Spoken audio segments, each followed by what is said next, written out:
Hey Rhys, thanks for coming on the show tonight. It's been a while since we've caught up. We're in the virtual space now, but it's great to have a chat. We've chatted a little couple of minutes before, and we just needed to get started because there's too much content coming out. We better just get started. Welcome, Yeah, maybe. Rhys.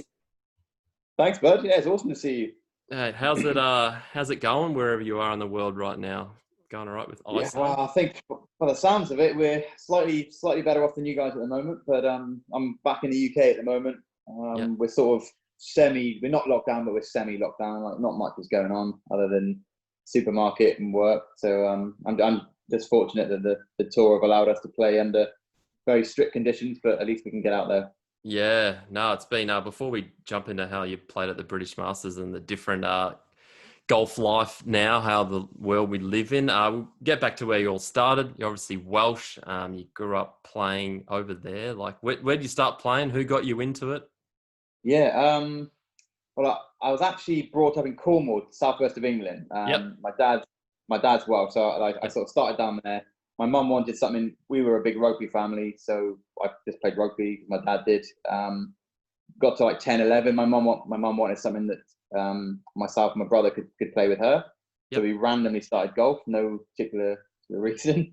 And I mean, who doesn't like smacking a ball? And we could both smack the ball straight away. So Yeah. Yeah. we just we just kept on smacking it, and then got to like 14, and I won my club championship at my home club, and I was like, okay, maybe I'm all right at this, and then just went from there really, and I think from there sort of started to get into watching Tiger more, and he sort of became my idol, and then I Yep. wanted to, I knew I wanted to play professionally, and then I got into the Welsh scene when I was under 16 level, um, sort of played with Wales boys, Wales men all the way through.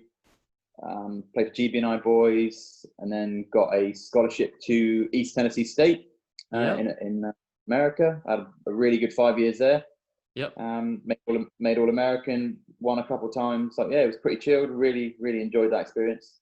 Yep. And then turned pro shortly after that. Yeah. Um, No, that's a pretty big, quick summary of your all the wow. It's accolades. we have Yeah, a long time, I but love it. Just nice and quick and smart. But yeah, you made Eisenhower '08, I think it was. Remember? yes, yeah. Sorry. So Eisenhower '08, and Yeah. So then world teams. Yeah, you kind of. I'm I would have played. I was devastated. I wanted to go to Argentina in 2010, but I hurt my shoulder, so I had to withdraw from that team, Yeah. which was sad. And I turned pro just before the 2012 team, which my coach still is not happy about because we Yeah. actually would have had a really good chance. Yeah. And then 2010, I played Palmer Cup at Royal Portrush, which is like the Ryder Cup version of the Yep. college version of Ryder Cup. That was good fun. Yep. And 2011, we played the Michael Benalek Trophy in Portugal. So we beat Asia, Australasia, playing for Europe, and I actually won 5 out of 5, and I beat Cam Smith in the singles. Who's That was Cam cool. Smith? Don't worry about Cam Smith. This is Rhys Enoch's Who's game. Cam Let's Smith? go to go. Come on. Yeah. So yeah, we'll go back to your college. So what kind of prompted? Hmm. Obviously, you started getting really good at the amateur golf, and you start winning a Yeah, few events. You make the Welsh team. You kind of like, well, I'm pretty good at this game. Were you thinking? A lot of people turn professional at 18, 19. A lot of people yeah. think, and you were like, I, mean, no, I want an education. What kind of prompted your I decision think to go so. across the pond? Yeah. I don't actually think I thought much about turning pro that early. I sort of quite late. I didn't really look into the college stuff. It was sort of on the fringes, but well, actually, funny enough, the where I went in the end, East Tennessee State coach Fred Warren, he used to come over to watch us play the home internationals and sort of scout out the young talent and whatever. So like I knew of him, and then one of the Georgia State coach got in touch with me about about maybe going to the States, and we sort of looked into it and thought, okay, yeah, this is cool. I fancy this because obviously with golf, you never know. You never know what's down the road. So I thought an education is always a smart idea, Yep. and a massive bunch of life experience heading to a different country on your own and stuff. So um, long story short, I ended up signing with East Tennessee. I think mainly because there was going to be 5 UK boys on the team the next year, myself included, and that was like a really easy transition. Absolutely. Um, Yep. and that had worked out a treat. So yeah, that was sort of the way into it for me. I know a lot of people have to go through sort of like an agency, if you were. But yeah, it's a phenomenal thing to do if you are thinking about it. Yeah, it's cool. You dragged an extra year out of your college experience. That's always important. It must have had a lot of fun. I think, especially being a European, you kind of, especially I noticed going over there as an international, you can definitely have a lot more fun. I don't know, it's the accent, I think. Oh, mate, definitely the accent. Yeah, I mean, as I said, and I got injured in 2010, so I ended up having an extra year. And I graduated on time, started a master's, and played one more year. But yeah, the accent definitely. Yeah, oddly enough, everyone always, a lot of the Americans were always, the first thing they'd always say is, oh my God, are you from Australia? They always say Australia first. I don't know why. Right, you've got Aussie roots. We all know. We all know what happens, all right? Yeah, exactly, mate. Yeah. So, what did you study? What you said you started a master's. So yeah, What was your kind of degree? sport management was my degree, and I just extended it. I started a sports management masters, and I didn't finish it because I turned pro straight after. I mean, hindsight, I could have finished it, but I left all the more difficult classes for the second year. So I left that as it is, but it is what it is. At the moment, I'm okay. I don't need it right now, so it's Yeah, okay for now. you did finish a degree. You can always Yeah, I finish got a it degree. later. Yeah, you can always finish it later. Yeah, cool. I don't think I could have put two words together at 18 to kind of pass the SAT to go to college, but I think I somewhat had a college experience. So I'm not too sad about it. Lived over there, Yeah. so yeah, turned pro. You obviously signed. No, actually, let's go back to Palmer Cup. Who'd you play with, and who did you beat in the or the four match, because you guys did foursomes and The Banana Trophy. No, sorry, the Palmer Cup. Who was your college people? Who'd you play against in the college system? The Palmer Cup. I played with any notable names except obviously Rhys Enoch.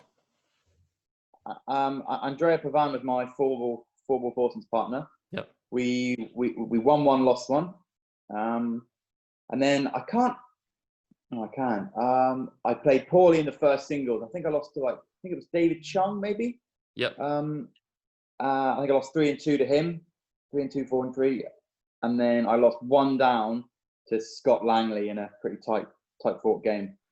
Yeah, so definitely notable players there. Yeah. Yeah, it was a shame, obviously, to not get more out of that, but yeah, it was good. It was a good experience. I didn't play great. I was struggling like most of the week, which was a bit. It's always because you want to have some game when you're playing a fun tournament like that. So that was a little disappointing, but it is what it is.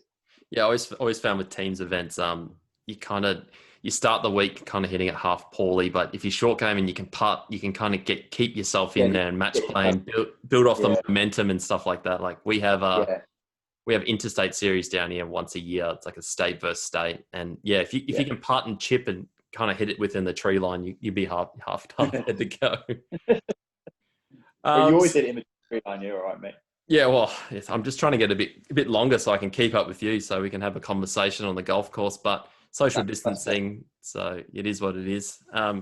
So yeah, turn pro. Obviously signed with a management company. You signed with ISM as well, I think. ISM, yeah. ISM, both ISM people. Pros and cons. We'll keep it real short with management company. Yeah. I think pros initially, just having someone at your back who's got experience, who looks after other players, who knows what's going on. So from an advisory role and sometimes potentially a financial role as well, I think it can help a lot of people. Cons, I think, if you don't get off to a fast start, it can become a con pretty quickly, and not booking your own stuff, you don't always get a feel for what's going on with flights and hotels, and maybe they aren't always doing the best thing for you. They can do the best thing for them at times. Mm-hmm. Trying to think of anything else. Yeah, it's like once you actually learn how to book your own flights, it's kind of like, well, I just do it myself. It's not that. It is what it is. I can definitely understand, first year out, but I think for young pros, I think they need to take ownership, even if they do sign with a management company. I think taking ownership a little bit of what they're doing, like what's happening and why, I think is a really good a really good thing to do, because it's quite easy just to. I mean, I was, you're 18, you're a youngster. You've just been in college. You don't really know. You haven't to do much yourself, in terms of like the travel world. So like, it's easy to let someone else do everything for you, and then you don't really know what's going on, and you're a bit oblivious to the whole thing. I think getting stuck in yourself as well. If you are going to sign, just learn what's going on, and then you can you can help yourself moving forward. Yeah, it's interesting because like it's the same kind of over here in Australia. You kind of get your handhold as a junior and an amateur, and you go into that college system, and you've got a coach who books everything for you, and you turn professional, and you're like, all right, management company, they're going to do the same for me, and it's not quite the same. I don't know, like it's different. Well, they're spending your money from your card, so like it's not on their budget. No, exactly. So like you said, you need to play well your first couple years just to kind of keep your head. I think some sponsors invites, they're very good at that your first year if you've got a bit of rep behind you. But for me personally, I think just get a good tax accountant and be close to your mum and dad, and you trust one other person and you're good to go. You swing coach, whatever, and go from there. Yeah, I agree. So management companies. Do you have a management company at the moment? No. So I left ISM. I think I was with them 3 years, and then I joined with Black Star for a couple of years, and then the last 2 years I've been like loosely affiliated with them. And then at the moment I'm with a guy called Paul Sherrill with Fit MG, but we're not like he's not managing my my day-to-day stuff. It's just he's just basically just trying to find me some sponsorship. That's sort of his role, our current relationship, really. Yeah, it's just your recruiter, your guy that gets it all done for you on the side. But like you said, you need to take ownership of everything. And as we grow older in this game, it's much easier. Well, when you know what's been booked, what needs to be booked, it is much easier yourself, really. Yeah, once you've had a couple of years on tour, it's like, I just go from there. Going back to tour, so Sunshine Tour, Challenge Tour, your European Tour, you've been bouncing around there for a while. You got your Challenge Tour win last year. How relieved were you, or was it just a satisfaction of all the work you've been doing over the years? Super relieved, yeah. Because I my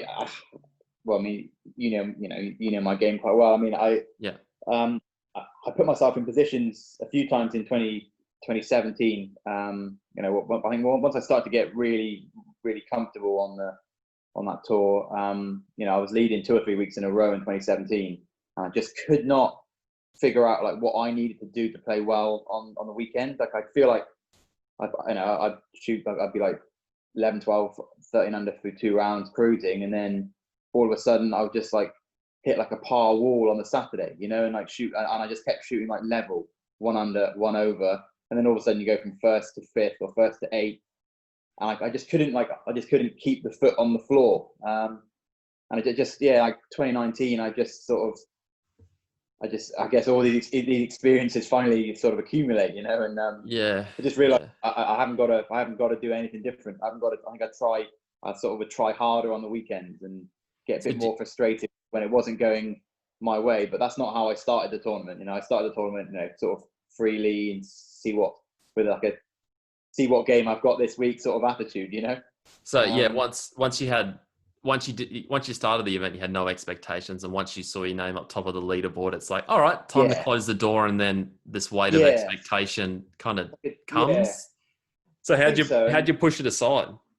Yeah, I think 2019, I was just funny enough, I played with Dimmy in the first 2 rounds. Well, he'll definitely relax you, that's for sure. Yeah, and we were just chatting away, and funny enough, our partner Chris Blomstrand actually hurt his back. He had to withdraw, so we played the second round together, just in 2-ball.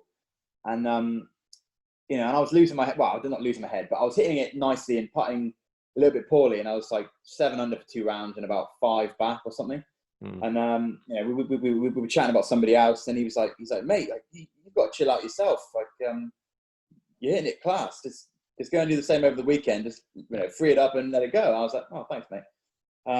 So I started holding a few putts in round 3, shot 7 under, sort of got in the mix, and then Yeah, I don't know. Round 4, I think all those experiences just sort of came together, and I was just really calm. And I just tried to not do anything, not do anything, not push it, not do anything I didn't need to do. Just played golf, and I had my best hitting day in a 4th round. I think I've had. I just absolutely crushed it and shot a really easy 4 under. Shot an easy 4 under with some average putting. Really, it was just so stress free. And that's how I see it. If you hit it like yourself, like as long as you do, like Rhys hits it high draws, hits it 320, pretty average. Like what's your club head speed? 120 plus? Low one, yeah. Like I maximise what I have really well. So like a lot of guys will get up to 126, 127, but they don't hit it like any further than I do. Like I'm sort of, when I'm on the course, I'll be like 122. I'm low. But you're out of the middle, and it's all rhythm and all that stuff. Yeah, like it's all optimized. Like the ball speed's still up at 180, and it's no spin, so it just goes. Yeah. So when you're on fire, all you need to do is kind of just, every par 5 you're going to make birdie. If you hole a putt, you're going to shoot 4 to 6 under. That's kind of always set. Well, that's what's you just got to get out of your head, because that's it. That is it. Yeah. It's funny explaining that to some people. Like it's like, if I hole a couple of putts, I might actually shoot 6 to 7. It's like, quite simply, if you play how you can play, you should shoot 68 most rounds. Definitely. It's a weird concept to kind of tell your local amateur. He's like, oh no, 71, 70 is a good score. It's like, you actually feel like you shot a million over par. Especially when you shoot 70.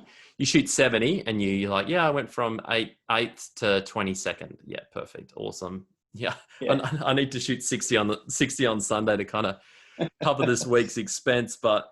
Yeah, so you've got a bit of Euro status this year. That's kind of seen it. Nice. You played last week in the British Masters. I saw a bit of that on TV because that was nice to get back, and it was a bit annoying because a lot of the European boys and even the Brits have had a bit of a jump on me from the golf wise. I've been grinding into my net in South Africa, but they didn't allow swing's looking good. Play the golf course. Yeah, mate, swing is coming on. But like a few feels have changed, and I haven't quite on the course. I'm still not settled. It's still no. Well, there's a bunker out there. There's water. There's trees. It's like this whole perception of like. I think I'm just not settled with what I'm doing with the ball, because now I've got a ball flight to look at. Whereas before I was just like focusing on what I was doing. So it's coming, and like I was fortunate to play the 2 events in Austria pre-British Masters, so like it's been trending. And I had a good first round last week, and then went out in round 2. It's just got a little. I actually got a little. Have you ever had it where the ball sort of gets a bit of water on the face and just like squirts on? So I had that on the second in round 2, and it just like threw me for the round. And I didn't even realize it until after. I mean, it was a 3-iron. I made a pretty good swing, and it literally went at right angles with a slice, and I'm like, what? Like, that's not possible. So a lot of I've had this conversation that a lot of the new technology, especially these driving irons, especially 3-wood and driver, they don't spin enough. So if you do get a bit of condensation or water on the face, it slides off it. It's really like you see a lot of the guys, they'll just try to start punching everything down the fairway just because they don't want that element of whatever it is. Yeah, like you said, it's like if you hit a shank or you hit one that squirts to the right, it's like it's ingrained in your head, especially when you're trying to make the cut on a Friday. Like it, and I mean the Thursday I actually had pretty good ball control. I'm not known for my sharp ball control is not what I'm known for in the game, but I actually had quite good ball control on the first day.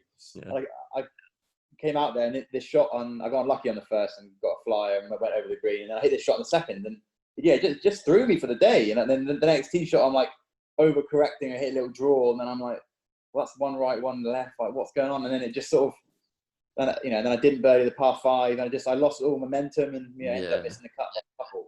And I spoke to Ben Evans afterwards, and he was like, "Oh mate, I had a shocker on the second. Like I had a bit of water between the ball, and I bit this thing sideways right." And I'm like, "You're joking." That happened to me as well, but I'm there blaming myself. I'm not. Mate. Maybe it's like maybe it's a bad batch of balls or something, or maybe there's like a swirl in the breeze. It's never me or you. That's like kind of I've always said. I haven't hit a bad shot in my life. Something else happened. That's it. Well, that's what I've got to get into, mate. I'm always like, it's my fault. What have I done? Nah, I'm a great golfer. Just get on with it. That's kind of exactly. So how was it? Are you guys in a hub? How's it on the European tour? I'm I'm not sure. AFL over here, they're kind of hubbing life and quarantine and Yeah. kind of get on with it. What's going on the European tour at the moment? Yeah, so the UK government has classed us as an international event, which obviously we are, same as F1. So basically, everyone is all together in one or two or three host hotels. Yep. Once you've entered the tour bubble, you get tested, you get your result back in a couple of hours, and that's you. You can't leave the golf course or the hotel. No supermarkets, no restaurants, nothing. So I mean, they're just trying to play it really safe, just to make sure we have no outbreaks and we get some golf in, really. Yeah. So masks are mandatory indoors. Social distancing obviously is mandatory everywhere. Yep. You have to buddy up with one person, which essentially is your caddy, because it's the only person that you're close to on the course. So then you have to eat meals with your caddy, obviously practice with your caddy. So it's a little strange, and I know it's going to put some people off. But you know, I mean, as we talked about, I've got some category, not full category, but that category is going to get me in every event. So it's a blessing for me. I'm just happy to be playing. Yeah. Just keep rolling. So keep rolling. Keep rolling. A lot of the high ranked players, they'll just wait to the bigger events. That kind of seems like the theme. Yeah, exactly. Yeah. It's just still a risk. It's kind of it's a weird world we're living in. I think until we know someone who's had the virus or there's a vaccine, it's kind of doesn't put it really into perspective. It's like it's hard to get your head around. I haven't really left my house that much. I just go to the golf course. I'm kind of in a hub already here, but it's not. Yeah. Yeah, I think a lot of Australians will struggle getting on a plane again. I think that'll be a big thing, especially because Australians travel like historically a lot. Yeah. I think the problem is not knowing, because so many people are asymptomatic, but then every now and again it'll affect someone who seems quite young and quite healthy really badly. So it's like, on one hand, I'm sort of like, in my mind, I'm semi blowing it off, but then on the other hand, I'm like, well, what if I was the one that got really ill? You know what I mean? Like I think really know how to take it. Seeing your parents and like seeing if your grandparents are around and stuff like that, it's like I would kind of hold off until it's because they're in the serious danger bubble. But I'm hearing people over here in their 30s getting it and stuff, so it's kind of like, well, that's it. We don't know. It's a big unknown, but I mean, we could literally turn this into a coronavirus chat, but we're not going to do that. We're going to keep it golf. We'll kind of touch on a couple of things, but yeah, European tour. When's your next events this week, right? This week, we've got how many events in UK? Six UK in a row, which is amazing. For me. So I've been able to come home after my my poor second round performance last week, recoup. I'm actually going to see my coach after our conversation now. Perfect. And Good then to I'm go. Drive up to the Forest of Arden, which is a lovely little venue. About 2 hours. 2 hours. I'm in Cardiff now, so about 2 hours from Cardiff, on the edge of Birmingham. So I'm looking forward to that. So is it just it's a driving tour now? There's no flying. You get in your car and off you go. But mate, for a UK based, it's awesome. It was 5.5 hours to Newcastle last week. Back down to home, it's 2 hours to Forest of Arden. Next week it's 2.5, 3 hours to Hanbury Manor, and then I've got 2 home events at the Celtic Manor in Wales. So it's fantastic. So we'll be looking for a win soon. That's all I'm hearing. I'm like, get on the Ladbrokes, get on the sports bet, get good to go. Okay, good. Yeah. I'll put that in the show notes. We're trending. I love that. Love it. All right. So talking about your long ball, how have you grown your swing speed up? Fitness tips. I'm obviously slams, all that stuff. What has been the key for you to be one of the longest on tour that no one really talks about? It's a tough one. I mean, just work hard. That's probably about it. Just keep working hard. Just keep working. Yeah. I mean, I'm lucky that I got to 16, and just the way I move happens to create a lot of speed. I've got the genetics of I'm quite a fast runner. I can jump high. I've got that explosive muscle fibers, so that helps. But if you want to improve your speed, I say it was me. I mean, I've always trained. I've always. I mean, I've been squatting since I was 16. So just the basic strengths, squats and deadlifts. I think if they're done well, I think they're awesome exercises. Yeah. Pull-ups and your chest. for speed because you use so much lat and your chest in the swing. I think those two are massive. Yeah. And then incorporating speed work. So like once you can do some normal press ups, then try and do some clap press ups. You know, get the muscles firing quickly. You know, as you said, med ball throws, med ball slams. Oh, so there's so many things you can do. Like there are so many things. Have you touched on speed sticks at all? Like I think that's a big rage kind of skill. Like yeah. I'm week 16 in now. I think it is. I'm level 3. Okay. I think it is, or whatever. Okay, I haven't purely from a I don't know, just because I've already got plenty of speed. I'm just trying to get my technique nailed down because obviously what comes with a lot of speed, maybe not. I haven't built my speed the right way, especially as a youngster. It was all arms. Like I don't use my legs well at all. So like thrashing a speed stick for me is just gonna make me worse. You've got massive quads. You might as well use them. That's kind of well, I mean, yeah. You know, I'm just trying to use my legs and my body more. I've actually, I probably lost a couple of miles an hour a few years ago, and I'm now sort of getting it back again. But I'm starting to use my body more. And I mean, I was laughing. I saw the European Tour released a little picture of the long drivers on tour, and I was number one after the first, like, I don't know, 6-8 events on tour, which is so fun. You're just chipping it around at 122 mile an hour. It's kind of just I know, mate. All these trying to hit fairway finders. Yeah, well, they're like 130. I'm like, no, man, I can't get it up there. So I've been just doing a lot of my speed sticks. I've been just going nuts on it, and obviously we've got to wear a mask now. So I've got no relationship of hitting the golf ball. So a lot of my first couple of shots, I'll top it or I'll like kind of miss the top of it because I've got a lot of speed. It's just I keep not hitting it out of the center. So I'm kind of like, all right, get steady there. And how are we going to hit this thing now? And my first couple of holes, I'm like just trying to figure out how to hit it again, which is like you said, it's speed to efficiency. It's like it's a balance you need to keep on top of because what's a bad mishit going fast than a kind of solid, efficient. Yeah, it's a balance. I mean, how do you go about your speed stick stuff? Because like I create my power through like my left arm pulling. So like when I try and if I were to do something like that, then I end up just pulling like mad with my arms. Like, do you focus on using your legs while you use a speed stick, or how do you go about it? So personally, my technique is like my moves pretty finished now. I've got a couple of things I'm trying to tidy up. Like I think for me, keeping scaps down, that's kind of huge. Like anything that's floating up is no good. Yeah. That's all neck pulling. Like you don't want to shove like swiping across it. Like no vicious swing. So it's all in motion. I think when you, like you said, you've got to get your motion right first, so you don't injure yourself. So I'll do a 45-minute workout in the second bedroom, everything inside, and then get out there and have a crack. Make sure you stretch first. That's key. I think some people that kind of just do it for the fluff of it. Like I go out there full intensity. This is like my level 5 training. I'm going like flat out. But you got to get your motion right because I think the stuff on your knees, you can kind of hurt your thoracic if you don't do it properly. Like you've kind of got to know that. Oh, that's my draw pattern for that. That's how I've always done it. Yeah.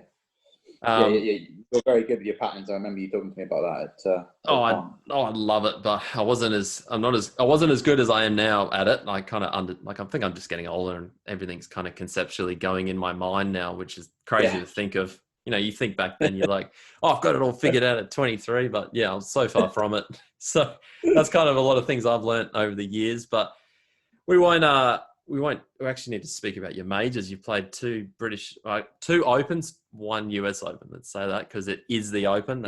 That's how I see it. The Open.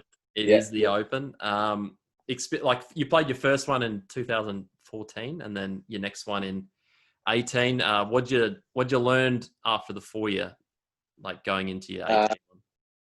Mainly, well, obviously the first one is just such a circus, you know, and man, you just I was still well, I say young, I mean it's all relative, isn't it? But I mean, what was I, 20? Oh, just turned 26 the first one, but young fresh out of college.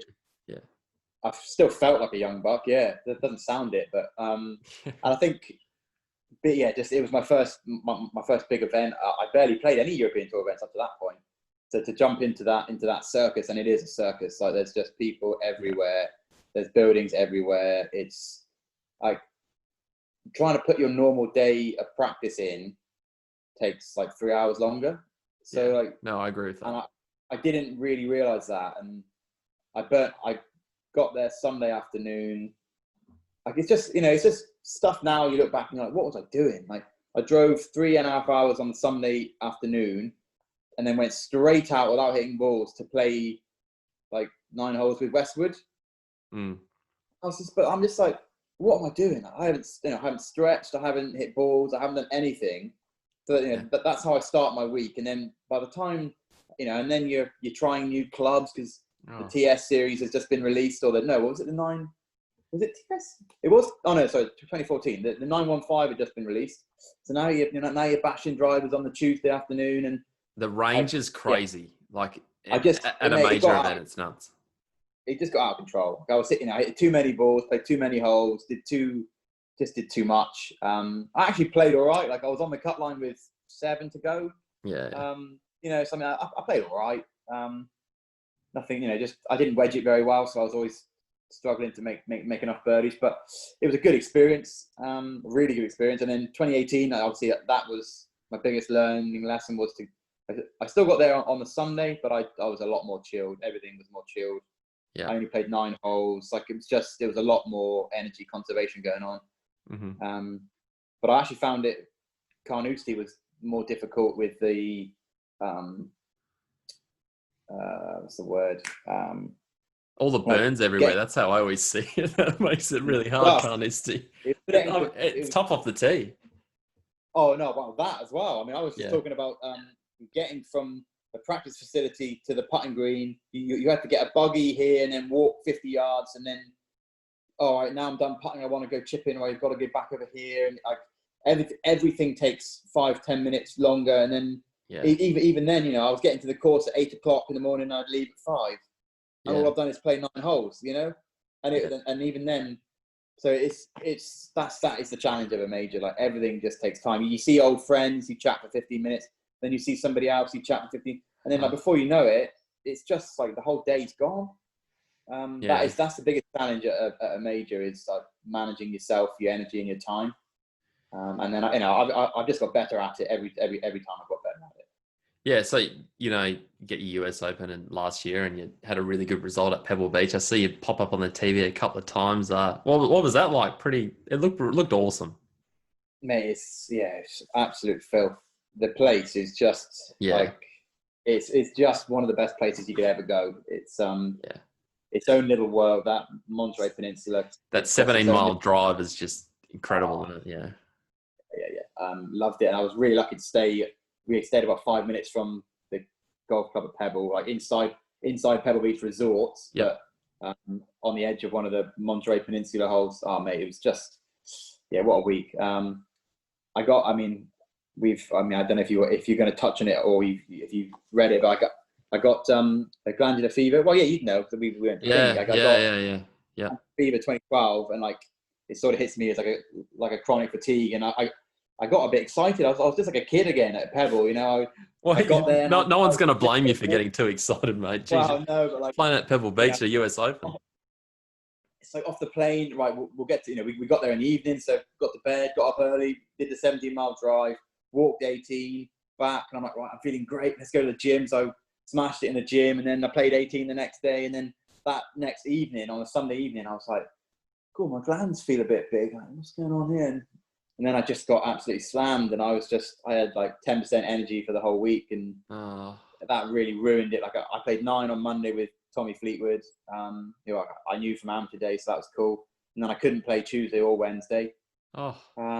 Maybe a blessing in disguise. You didn't have to work the circus because you're just trying to get out of bed.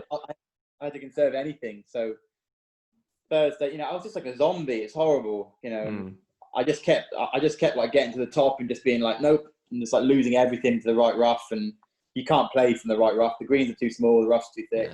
Yeah. So I sort of hacked it round, and I mean, I shot 7 over, but I probably deserved about a 4 over really. But yeah, and then I just came out on the Friday feeling the same, and I bloody bogeyed the first from the fairway with a wedge, and I was like, oh, just get me out of here. And then Went on the run. I sort of like perked myself up a bit and just had a chat to myself. I was like, mate, you're at Pebble Beach, so you're playing in the US Open. Just try and enjoy it. It doesn't matter if you shoot 80 again. And I just made a birdie, and then I hit 2 great shots into the par 5 because I had a blind second shot at 6, and I got my 3-iron was like 8 feet, knocked it in for eagle. And like obviously the crowd, you get like a boost of adrenaline, and then I hold a 30-footer on the next, got another big lift. I flipping out. I prescribe adrenaline to anybody feeling like that. It was amazing. Where are they selling it? Jeez. I started to perk up, and then I birdied 9, and then all of a sudden I was like, crap, I'm in the tournament. So yeah, I had a really good stretch of holes. I was 8 under for like a 27 hole stretch or something. So that was really cool. Mate, lead of the tournament without the first round. Good to go. I know, it's madness, isn't it? But yeah. No, it is what it is. That's bloody awesome. I think by the time you get to your 3rd, 4th majors, it's like, all right, this is my plan. You see all the good players; they normally play all their practice rounds weeks before. We don't quite have the luxury of private planes yet, but we'll get there. They sometimes play like 18 holes on the Saturday prior to the event. That's kind of like the sneak. You see a lot of Rory; they do that. They kind of sneak in under the radar. Because that's it. I mean, go on. Yeah, they don't buy into that circus because they're just like, well, their whole life is pretty much a circus. They're probably just more accustomed to it. So they're way more accustomed to it. Yeah, coming for us, it's like, geez, like someone tagged me in an Instagram post and I got 1,000 followers. Far out. That's gone. Yeah, I remember I played the US Open 14, I think it was. And yeah, getting to the 10th tee took half an hour. And then you kind of had to get a shuttle back. And then going for lunch was just like a nightmare. Like you had to kind of go up and over the putting green, and it's just like you said, 8 to 5, and you went for 9 holes, and you have to book all your tee times, and it's madness. You need to have more practice in those majors. You can see why Brooks will probably win a lot more of them because he just the moment he's so good at it. Like it is what it is. Like absolutely. Without Gary Woodland this week, he would have won. Yeah, flipping out. Oh yeah, far out. Jeez, it's good to catch up. It's been such a long time since we've I know, mate. When were we last Old Palm? Was it 14? Yeah, so it would have been 14, 15. We were in Florida. We're both with ISM. They had a house down there, and we got to practice together and train and all that stuff. We had such a good time. I think, if you can definitely buddy up with mates and kind of go through the first couple of years together, that's super important. Couple of tips for amateurs, like thinking about turning professional, what would be a couple of things you'd say to kind of push them in the right direction? A lot of amateurs kind of, they get to scratch a lot earlier these days, and they think 19, I'm going to turn pro. What would you be your advice for a lot of those players and, things to... I would definitely suggest picking the brains of other pros and good players that they know. Not necessarily asking whether they think that they're good enough to turn pro, because obviously we don't. No one always knows, but I think the standard has got significantly better from a depth perspective now. Yeah. I think I don't want to put a massive emphasis on handicap, but I mean I don't know how it works down in Australia, but I know that like in the UK, for example, our system, guys want to turn pro off +2, but I'm like, but if you can't make it to +4 or 5, it's just not going to happen. Like, I think it's a unified system now. So we're like there's people here like +8. Like it's kind of like if you're not off +5 to +8, you're kind of kidding yourself playing. Yeah, exactly, and that's it. And it's like I would never want to like stamp on someone's dream, but I think realistically, if you're playing, if you're playing on the amateur circuit and you can't get to that handicap, I would look seriously in the mirror, because the guys are shooting. Of course, they're getting harder. Pins are getting tougher, and guys are still shooting 4, 5, 6, 8. It's relentless. So I think that's one bit of advice is to really look at yourself, because it costs a lot of money to play. Yeah, it does. A lot of money. So that's one thing. Secondly, I think practice smart would be one of the biggest things I wish I'd really grasped as a kid. I've always been a doer. I'll play, I'll practice, but like planning, organizing your time and your energy and making the most of what you do, it would be one of the biggest pieces of advice I'd give anyone. Like, just hitting balls with nothing in mind is the biggest waste of time you can ever do. Well, So like, Pete Cowan said that funny. yeah, I mean, he said he was saying he narrowed it down. He said 11 minutes of hitting balls for like 8 hours. That's really the motion. He said you'd have more. You'd benefit more by throwing a ball against a wall, like for your hand-eye coordination, if you didn't have a swing thought in mind. And that so much truth in that, like crazy. Like if yeah, you just go down there and belt balls all day without any motion well, that's or it. in your mind. You're either working on your technique, or you've got to, you've got to visualize stuff in your mind. Or use a pin on the range and imagine there's water right, and you've got to cut it into that pin. And and if you're not doing, if you're not doing that, and you work on your mind as well.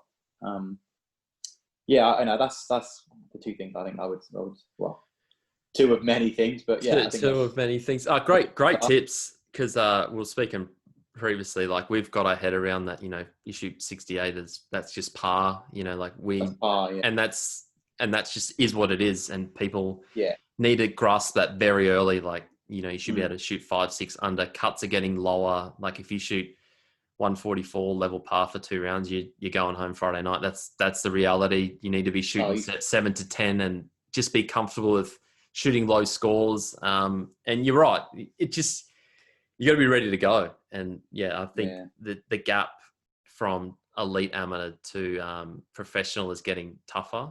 I think a lot of people need to get their head around that. But good tips. I think I wish I had those tips when I was younger, but I think, definitely talk to a person who's been there, been to a tour you're looking at going to. I think the European route is definitely a good way to go. We don't quite have a tour here at the moment, but hopefully those restrictions get lifted and we can kind of latch on to another thing. Who knows? There's so much uncertainty in the world right now, but it's great to see that you're playing. I'm excited for your little run in Europe. You bloody hell, UK driving trip. You're due for a win. I'm saying it now. You're gonna win something. You win. Let's go. I'm ready for you. Let's go, mate. I'm buzzing for it. You're buzzing for it. Been an absolute blast, Rhys. I'd like to wrap this up with a little bit of a question. You can ask me anything you like. Go for it. I think, people have been quite tame. I think that's been good for my personality or my brand or whatever it is. But go for it. Whatever you want to say. Yeah. All right. You should have texted me that yesterday. I'd have had a good think about it. I don't like to tell like guys that might ask me something on the edge like too early, because they could plan too much. So I like to give them like it's like a 30-minute countdown or something like that. Okay. I'll ask you, man. There's so many things. I always think what I don't want to be asked. Yeah. Well, I mean, oh mate, there's so many things, but well, we've ruled out a lot of things.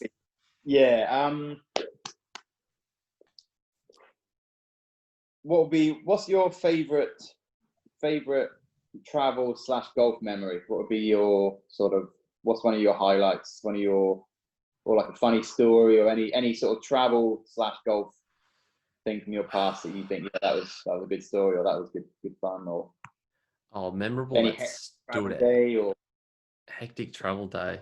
I had so many in Latino America. Like, oh gosh, I remember it was my second event in Latino America, and first event was in Dominican Republic. I was like, this is the greatest place ever. Like the Caribbean's just ridiculous. And then I top 20 and got into Panama the week after, and I was like, perfect. Got to the airport, and they were like, yep, the tour's organized transport to the golf course, which is like 2 hours away. You have to go over the Panama Canal Bridge, and it's like this massive, like it's huge. It's like really, really big. And we're loading this bus up, and like, I don't, third world country. I shouldn't classify as a third world country. It's like Oh, it's on the edge. Yeah, that's okay. It's on the edge. So, their way they stack luggage was a little different. Like there wasn't enough room in the vehicle. So they kind of went, well, we'll just keep putting it on top. So